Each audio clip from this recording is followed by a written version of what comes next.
दर्शकगण, श्रोतागण, भाई और बहनों, मातृशक्ति को नमन। खास, विशेष, मनमोहक, इंसानियत की शिक्षा देने वाला, स्वस्थ समाज बनाने वाला, स्वस्थ विश्व बनाने वाला और पूरे इस कॉस्मोस को, पर्यावरण को शुद्ध करने के अलग अलग सिद्धांत देने वाला कार्यक्रम में आपका हार्दिक स्वागत है, अभिनंदन है, सत्कार है। प्रतिदिन नए नए विषय परोसे जाते हैं, बासी विषय नहीं दिए जाते हैं। इसीलिए उस प्रतिदिन के नए नए विषय के क्रम में आज का हमारा एक बहुत बड़ा सामाजिक विषय, उस पर आज हम मंथन करेंगे, चर्चा करेंगे, गहन चिंतन करेंगे। आज का हमारा विषय है नारी सशक्तिकरण। दर्शकगण, श्रोतागण, भाई और बहनों, दो शब्द है, एक नारी और दूसरा सशक्तिकरण। हम दोनों का गहराई से विवेचन करेंगे, विश्लेषण करेंगे, फिर दोनों को एक दूसरे से जोड़ेंगे, ब्लेंडिंग करेंगे और फिर उसके बाद में क्या निष्कर्ष आता है वो निष्कर्ष हम आपके सामने रखेंगे। सबसे पहले नारी। नारी हमारी भारतीय संस्कृति के अंदर पूजनीय व्यक्ति होता है, उसको बड़ी आदर की निगाह से देखा जाता है। ये प्रारंभ से मैं हमारे जो रिटन डॉक्यूमेंट्स वेद है, उन वेदों के मैं आपको ले जाना चाहता हूँ। वेदों के अंदर नारी को बहुत ऊंचा स्थान दिया गया था, नारी को पूजनीय माना गया था। इसका कारण यह है कि जो ईश्वर ने स्त्री और पुरुष की बनावट की है, बायोलॉजिकल जो जेंडर का जो बनावट है, उसके अंदर नारी का स्वभाव सॉफ्ट होता है, नारी करुणा की मूर्ति होती है, नारी दयावान होती है, नारी जो है वह कोमल होती है। इसलिए नारी के लिए कहा गया है जननी जन्म भूमिश्च स्वर्गदा गरियसी। जननी और जन्मभूमि स्वर्ग से बढ़कर होती है। संतान को जन्म देने वाली नारी होती है, पुरुष संतान जन्म नहीं दे सकता। इस सृष्टि के अंदर किसी स्त्री पुरुष को लाने वाला, नई संतान को लाने वाला है, वो नारी होती है। ये ईश्वर ने उसको एक बायोलॉजिकल बड़ी प्रतिभा दी है, बायोलॉजिकल जो है उसको एक बहुत बड़ा स्थान दिया गया है। इसी कारण वो आदरणीय है, वंदनीय है, स्तुत्य है। इसीलिए माँ को जो है सबसे ऊंचा दर्जा दिया गया है। माँ की बराबरी देवता भी नहीं कर सकते हैं। माँ बच्चे की प्रथम पाठशाला होती है। माँ शब्द मुंह के अंदर बोला जाता है तो हमारा मुंह भर जाता है। माँ का आशीर्वाद दुनिया के अंदर प्रसिद्ध है। बड़े बड़े महापुरुष हुए हैं, उसमें नारी की बहुत बड़ी भूमिका हुई। उनके उत्थान के अंदर महात्मा गांधी को महात्मा बनाने वाली उसकी माँ जो है पुतली बाई थी। छत्रपति शिवाजी को शिवाजी बनाने वाली उसकी माँ थी।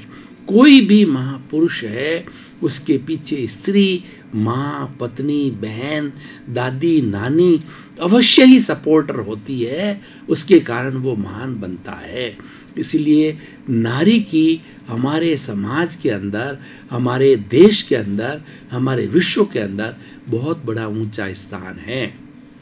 और नारी ने तो आज जब उनको जो है वो चांस दिया गया, तो उन्होंने सिद्ध करके दिखा दिया कि इस विश्व का कोई भी क्षेत्र हो, शिक्षा का, चिकित्सा का, अंतरिक्ष का, न्याय का, पुलिस का, सेना का, ऐसा कोई क्षेत्र नहीं है जो जहां पर कि नारी जो है सफलता प्राप्त नहीं कर सकती। यानी सफलता की जहां बात कहते हैं तो नारी पुरुष से किसी भी रूप के अंदर कम नहीं है। हमारी भारतीय संस्कृति पुरुष प्रधान है और वो पुरुष प्रधान रहनी भी चाहिए, क्योंकि पुरुष जो होता है वह अनुशासन कर सकता है, वह घर का अच्छा संचालन कर सकता है। पुरुष को जिस तरीके से स्त्री को करुणा का भगवान ने दिया गया है, तो पुरुष को कठोरता दी गई है। पुरुष जो है वो शूरवीर हो सकता है, पुरुष घर के अंदर अपने बच्चों के ऊपर अच्छा कंट्रोल कर सकता है, देश के अंदर, समाज के अंदर, और अर्थव्यवस्था को बड़ी अच्छी तरीके से चला सकता है। यानी घर गृहस्थी के अंदर जो हमारा आर्थिक पक्ष है, जो हमारे समाज का पक्ष है, वह पुरुष बहुत अच्छी तरह से संचालन कर सकता है। और जो स्त्री और पुरुष है, ये गृहस्थ रूपी जो गाड़ी है, वाहन है, उसके दोनों पहिए हैं। दो पहिए के बिना कोई भी वाहन नहीं चलता है, दो पहिए का होना जरूरी है, एक पहिए से वाहन नहीं चलता है। और ऐसा भी कहा जाता है ताली बजानी होती है तो दोनों हाथों से ताली बजती है। स्त्री पुरुष के बिना ये सृष्टि नहीं चलती। इस सृष्टि को चलाने के लिए स्त्री पुरुष दोनों का होना आवश्यक है, उसके बिना सृष्टि अधूरी है। स्त्री और पुरुष एक दूसरे के पूरक है, इसलिए दोनों को एक दूसरे के इक्वली सम्मान देना चाहिए। शादी की बात करें तो शादी क्या है? सबसे पहले शादी की हम बात करें तो पहला उसका गुण है सम्मान, अंडरस्टैंडिंग, एक दूसरे को जानना, एक दूसरे के विचारों का जो है वो तालमेल होना, एक दूसरे को अंडरस्टैंडिंग, सम्मान दिया जाना, एक दूसरे को समझ देना। और दूसरा शादी का जो अर्थ होता है कि एक दूसरे जो है वो अपना कार्य जो है संचालन है वो बराबर सुदृढ़ से करे। तो इस तरीके से शादी जो है उसका महत्व इतना है कि दोनों बराबर मिलकर के और गृहस्थी की गाड़ी को चलाए। तो मैं नारी की बात कह रहा था कि नारी बहुत, और नारी के लिए तो यहाँ तक हमारे संस्कृति में कहा गया है कि तत्र नारी पूज्यन्ते यत्र देवता रमन्ते। जहाँ पे नारी की पूजा होती है वहाँ देवता निवास करते हैं। नारी को हम तीन रूप के अंदर दे सकते हैं। पहला नारी लक्ष्मी का रूप है। लक्ष्मी को श्री कहा जाता है। श्री दो तरह की होती है, भौतिक समृद्धि और एक आध्यात्मिक समृद्धि। यानी भौतिक समृद्धि की जो हमारी जो देवी है वो है लक्ष्मी, और वो लक्ष्मी जो है आध्यात्मिक समृद्धि भी देती है। और दूसरी ज्ञान की देवी सरस्वती होती है। और तीसरी जो है दुर्गा होती है। जहाँ कहीं भी असामाजिक तत्व, राक्षस तत्व होते हैं उसका नरसंहार भी दुर्गा करती है। दुर्गा बहुत पूजनीय है, मतलब वही नारी ज्ञान की मूर्ति भी है और लक्ष्मी भी है, लेकिन समय आने पर वो इतनी कठोर हो सकती है कि वो दुर्गा का रूप भी धारण कर सकती है। इसीलिए नारी जो है हमारे समाज के अंदर पुरुष से जो है किसी तरीके से कम नहीं है। अब बात आती है सशक्तिकरण की। हमारे पुराने समय में एक ऐसा समय आया था जब नारी को व्यक्ति के पैर की जूती समझा जाता था, दासी के रूप के अंदर समझा जाता था, और उसके रूप में ही, उसकी दासी के रूप में ही उसकी वजह रखेल रखी जाती थी। और पहले एक पुरुष राजा महाराजा सैकड़ों सैकड़ों हजारों हजारों रानियां रख सकता था। यानी नारी को एक भोग विलास की वस्तु ही समझा गया था। और अगर हम जो है जैन धर्म को यहाँ कोट करें तो चतुर्याम धर्म था और एक 5 महाव्रत का धर्म था, अहिंसा, सत्य, अचौर्य, ब्रह्मचर्य। ये जो ब्रह्मचर्य को अपरिग्रह, चतुर्याम धर्म में अपरिग्रह था, ब्रह्मचर्य नहीं था। यानी पुरुष को, स्त्री को जो एक परिग्रह माना गया था कि इस संसार के अंदर जितना परिग्रह वो स्त्री के कारण होता है, शादी करने के बाद परिग्रह बढ़ता है, नहीं वो भोग की वस्तु मानी जाती थी। लेकिन बाद के अंदर ब्रह्मचर्य को जब अलग किया गया तो 5 महाव्रत बने। वो 5 महाव्रत कहलाए अहिंसा, सत्य, अचौर्य, ब्रह्मचर्य और अपरिग्रह। इस तरीके से नारी को भोग की वस्तु माना जाता था और नारी को चूल्हे चौकी तक रखा जाता था। इसको मारवाड़ी के अंदर लुगाई बोला जाता था, यानी लुका के रखनी थी। बड़ा बड़ा पर्दा रखा जाता था और उसके ऊपर जो है वो अपना मुंह भी नहीं खोल सकती थी, पर्दे में रहना पड़ता था। पर्दा प्रथा थी इस पर्दा प्रथा को हमारे राजा माँ राम मोहन राय और बड़े बड़े जो धर्म सुधारक हुए हैं, इस पर्दा प्रथा को हटाया। और हमारे समाज के अंदर बहुत सी कुरीतियाँ थी। पहले सती प्रथा थी कि स्त्री को जो है अपने पति के साथ सौभाग्यवती होने के लिए, कि जब पति गुजर जाता था तो स्त्री भी वो सती के रूप के अंदर, वो जब जलाया जाता था उस डेड बॉडी को पुरुष की, तो स्त्री भी वो सती हो जाया करती थी। ये कुरीतियाँ थी, उस कुरीतियों का जो समय था। लेकिन अब समय बदल गया है। अब नारी का सशक्तिकरण होना चाहिए। सशक्तिकरण का मतलब है नारी को सशक्त बनाना है, नारी को एबल बनाना है, नारी को पावरफुल बनाना है, और ये समय की मांग है। और उसके लिए आज हमारा जो राजनीतिक सिस्टम है, उसने भी बहुत से प्रदेशों के अंदर नारी को 50% रिजर्वेशन दे दिया गया है।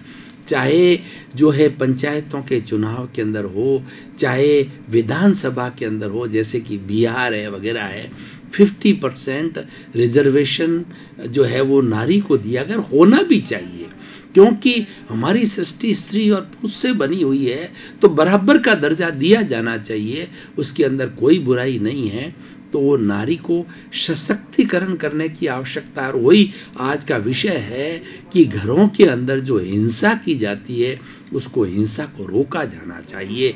आज भी बहुत से रूरल एरिया के अंदर जहाँ शिक्षा की कमी है, वहाँ पर नारी को पीटा जाता है, नारी को मात्र भोग की वस्तु माना जाता है, उनको बच्चियों को पढ़ाया नहीं जाता है, और उनको घर तक ही सीमित रखा जाता है। और घर का बहुत से ऐसे, जैसे हरियाणा प्रदेश है, आदिवासी समाज है, वो पूरा सारा कार्य नारियां करती है, और जो पुरुष बैठा बैठा हुक्म चलाता है, केवल हुक्का पीता है और नारी के ऊपर अत्याचार करता है, उसको हंटर मारता है, उसको पीटता है, और उसकी कमाई से शराब पीता है, हुक्का पीता है। तो इसीलिए ऐसी जहाँ जहाँ पर अवस्था है, उसको रोका जाना चाहिए। और जो घरेलू हिंसा बहुत ज़्यादा हो रही है, दहेज प्रथा को देखिए कि दहेज प्रथा के अंदर कोई भी नारी अपने पियर से जो है दहेज लेकर के नहीं आती है, तो उसके ससुराल वाले उसको जला देते हैं, उसको मार देते हैं, उस पर ताने कसे जाते हैं।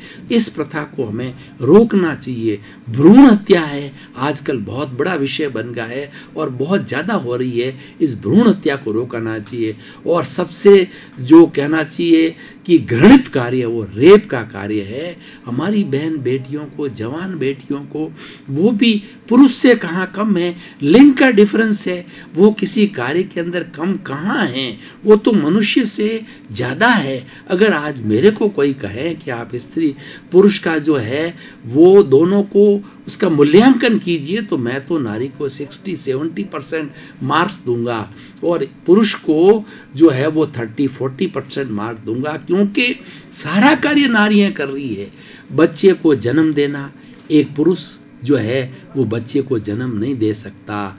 और दूसरा, एक माँ जो है वो 10-10 बेटों को पालती। हम भी 10 भाई बहन थे और एक पिता 1 या 2 बेटे, एक बेटे को भी नहीं पाल सकता, क्योंकि माता करुणा की मूर्ति होती है, उसका एक स्नेह होता है, वो एडजस्ट कर देती है, वो बच्चे की जो शैतानी है उसको एडजस्ट कर देती है, उसको जो है उस पर तिल मिलाती नहीं है, और पिता तिल मिला जाता है क्योंकि वो कठोर प्रकृति का होता है।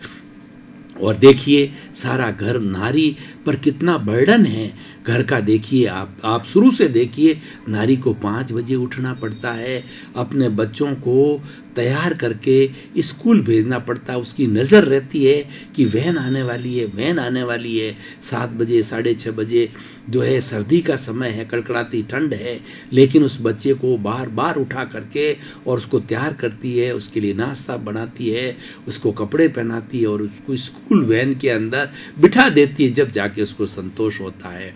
उसके अलावा वो तैयार होकर के खुद जो है वो नौकरी करने के लिए जाती है, टीचर के जाती है, जो भी उसका 10 to 5 का वर्क होता है, 9 साढ़े 9 बजे सब सारा नाश्ता वगैरह पूरे गृहस्थी के लिए करके और फिर वो जाती है और वहाँ पे कठिन परिश्रम करके समय पर घर आती है, फिर खाना बनाती है। और घर के बर्तन हैं, बासन हैं, कपड़े हैं, लत्ते हैं और घर का सामान लाना, सारी गृहस्थी का कार्य वो करती है। और मात्र जो आज पुरुष है सिवाय एक हुक्म चलाता है, कमाती वो भी है और पुरुष भी कमाता है। क्या बड़ी बात है कमाने की, लेकिन उसको कितना कितना कार्य उसको करना पड़ता है, तो उसकी आप तुलना कीजिए। और इतना होने के बाद भी नारी को हीन भाव से देखा जाता है, ये समाज के अंदर बुराई है। आज का विषय नारी सशक्तिकरण के माध्यम से मैं कहना चाहूँगा कि नारी जो है, जो जिसके अंदर वो लक्ष्मी है, वो सरस्वती है और वह दुर्गा है, उस महान आत्मा को पूजा जाना चाहिए और घर में उसको उच्च स्थान दिया जाना चाहिए और उसका हर तरह का सहयोग करना चाहिए। बल्कि हमें पुरुषों को जो ये एहसान मानना चाहिए कि आप कितना कितना कष्ट उठा करके घर गृहस्थी को संभाल रहे हैं, हर कार्य में, छोटे बड़े कार्य के अंदर उसको सहयोग दिया जाना चाहिए और उसको प्रताड़ना नहीं दी जानी चाहिए, उसका सम्मान किया जाना चाहिए, नारी को आदर के भाव से देखा जाना चाहिए। ये तो होगी घर गृहस्थी की बात। अब मैं राजनीतिक स्तर पर आऊं, हालांकि सरकार अब बहुत सचेत हो गई है क्योंकि उनकी परफॉर्मेंस देखी गई है।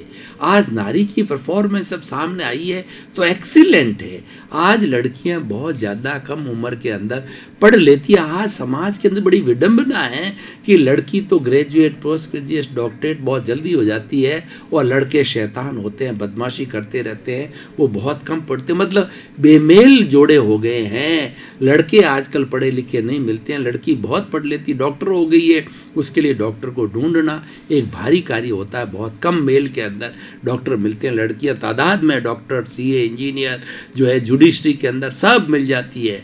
तो इस तरीके से नारी का जो परफॉर्मेंस अच्छी आने के कारण के अंदर वैसे नारी स्वयं सक्षम हो गई है, लेकिन उसकी मेरिट को देखते हुए, उसकी परफॉर्मेंस को देखते हुए पुरुष वर्ग का ये कर्तव्य बनता है कि अब उससे ईर्ष्या नहीं रखनी है, बल्कि उससे हमको सीखना है, नारी से हमको लेसन लेना है कि ईश्वर ने नारी को कैसा अच्छा बनाया कि सब कुछ करने के बावजूद भी वो मुस्कुराती रहती है। हर कष्ट के अंदर माता पिता की सेवा की बात करो तो नारी सबसे पहले भागती है।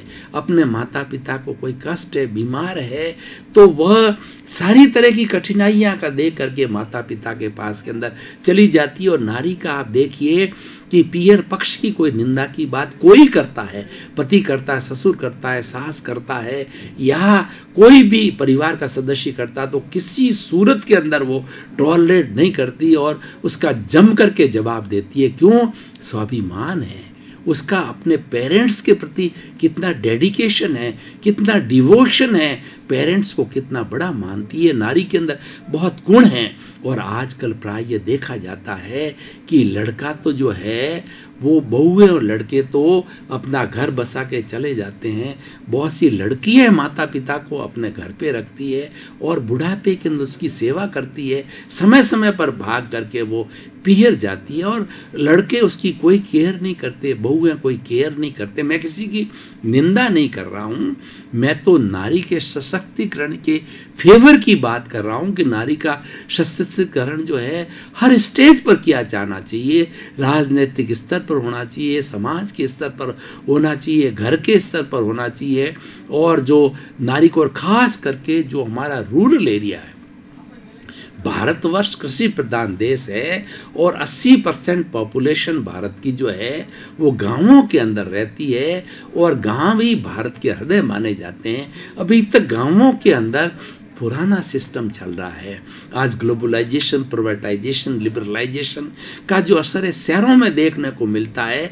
अब लड़कियां खुद विजिलेंट हो जाती है, जब कोई लड़के छेड़छाड़ करते हैं तो अपना वो चप्पल तैयार रखती है, वो स्वाभिमानी है। एक लड़की जो है वो कई लड़कों को खुद को मार दे देती है। ये शिक्षा का प्रभाव आया है। लेकिन गांवों के अंदर अभी भी लड़कियों के अंदर शाइनेस है और वो बेचारी पढ़ी लिखी न होने के कारण, अपने अधिकार को नहीं समझने के कारण, इस समाज के अंदर क्या हो रहा है उसकी आधुनिकता को नहीं समझने के कारण वो दबी दबी रहती है, वो हीन भावना के अंदर रहती है। और आज भी गांवों के अंदर जो है स्त्री गुलामी के रूप में पुरुषों की गुलामी के ऊपर रहती है, तो खास करके नारी सशक्तिकरण का कार्य जो है हमें गांवों तक ले जाना है।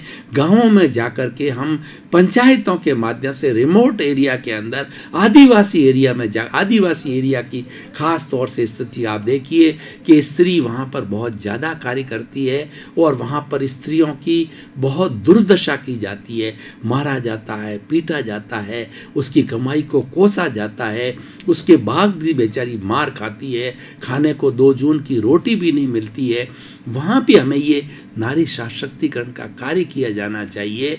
और आज समय बदल गया है कि नारी सशक्तिकरण के लिए प्रिंट मीडिया के माध्यम से, टीवी के माध्यम से और प्रवचनों के माध्यम से और पुस्तकों के माध्यम से नारी सशक्तिकरण के ऊपर बहुत कार्य किया जाना चाहिए, क्योंकि अभी भारत में इसकी बहुत बड़ी आवश्यकता है। भारत में कहने को तो हम कहते हैं कि हमने शिक्षा ग्रहण कर ली, लेकिन रिमोट एरिया जहाँ पर बहुत ज़्यादा पॉपुलेशन है, अभी वहाँ पर साक्षरता की पढ़ाई की जो है वो लेवल बहुत ही कम है। तो इसलिए वहाँ पे कार्य किया जाना चाहिए। भाई और बहनों, दर्शकगण, श्रोतागण, मैं ये बताना चाहूँगा कि नारी सशक्तिकरण के विषय जो मैं इतनी देर से बात कर रहा हूँ, उस विषय का इतना प्रतिपादन करने से समाज के अंदर क्या इफेक्ट आएगा, समाज में बहुत बड़ा परिवर्तन आएगा।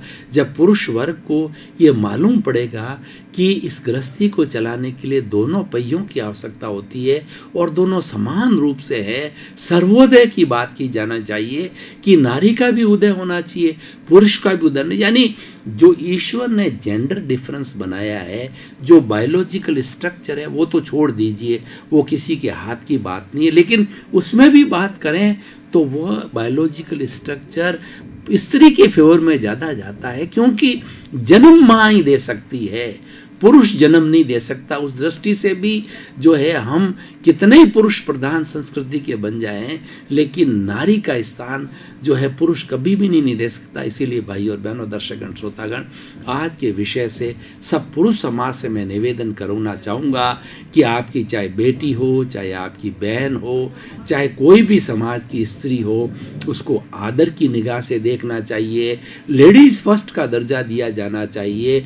नारी कहीं पर भी खड़ी है, चाहे बस के अंदर है, चाहे जो है वो रेलवे प्लेटफॉर्म के ऊपर है, चाहे बैंक में हो, तो हमें सहज ही उसको प्राथमिकता दी जानी चाहिए, ताकि वो अपना कार्य करके और जल्दी से जो है वो घर चली जाए, यानी उसको प्राथमिकता दी जानी चाहिए। ये प्राथमिकता देने का अर्थ होता है कि ये उसके मन में आदर की भावना पैदा होती है, तो वो पुरुषों के प्रति बहुत ज़्यादा डेडिकेटेड, डिवोटेड होती है कि हमारे देश के भाई कैसे हैं कि जो हमारा इतना आदर करते हैं। और भाई और बहनों, दर्शकगण, श्रोतागण, मैं अगर रक्षाबंधन की बात करूं तो जो भाई और बहन का पवित्र बंधन है, रक्षाबंधन, विश्व के किसी भी देश के अंदर इतनी पवित्रता का बंधन आपको नहीं मिलेगा। रक्षाबंधन के दिन जो है वो बहन भाई की राखी बांधती है और भाई ये वचन लेता है, भाई ये प्रण लेता है कि बहन मैं तुम्हारी ता जिंदगी जो है रक्षा करूंगा। तेरे जब कोई भी तरह की कष्ट आएगी आर्थिक रूप से, सुरक्षा की दृष्टि से, तो भाई तुम्हारा हाजिर रहेगा। इसलिए भाई बहन का इतना सुंदर पवित्र रिश्ता हमारी भारतीय संस्कृति के अंदर बेजोड़ है, और भाई बहन के सुंदर रिश्ते के कारण जो है हमारा भारत धर्म गुरु देश बना।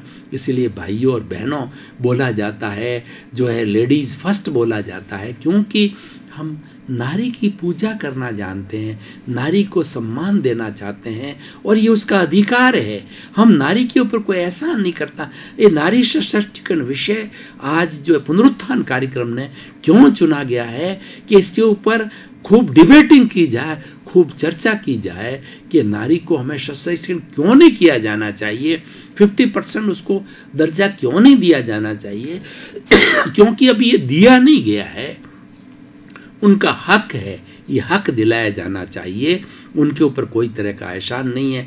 बहुत सी हमारी राज्य सरकारों ने और हमारी भारत सरकार इसके बाद में अभी भी बहुत ही कम नारियां जो है राजनीति के अंदर जाती है, लेकिन अब प्रयास जारी हो रहा है। दर्शकगण, श्रोतागण, भाई और बहनों, आपका बहुत बहुत धन्यवाद, साधुवाद। इसको देख रहे हो, इस पर विश्लेषण कर रहे हो, इस पर अपनी टिप्पणी कर रहे हो, तभी आज टॉक ऑफ द टाउन बना हुआ है। कार्यक्रम का उद्देश्य जगत कल्याण, सर्वे भवन्तु सुखिनः, सर्वे भवन्तु निरामया। जगत के 7 अरब की जनसंख्या का भला हो, आनंदमय हो, सुखमय हो, और सुख के साथ में शांतिपूर्ण से अस्तित्व से सभी प्राणी जो है अपना जीवन यापन करे। आपके प्रति मंगल भावना, शुभकामना। आपका खूब खूब अच्छी तरक्की हो, आपका व्यक्तित्व विकास हो, आपके प्रति मंगल भाव।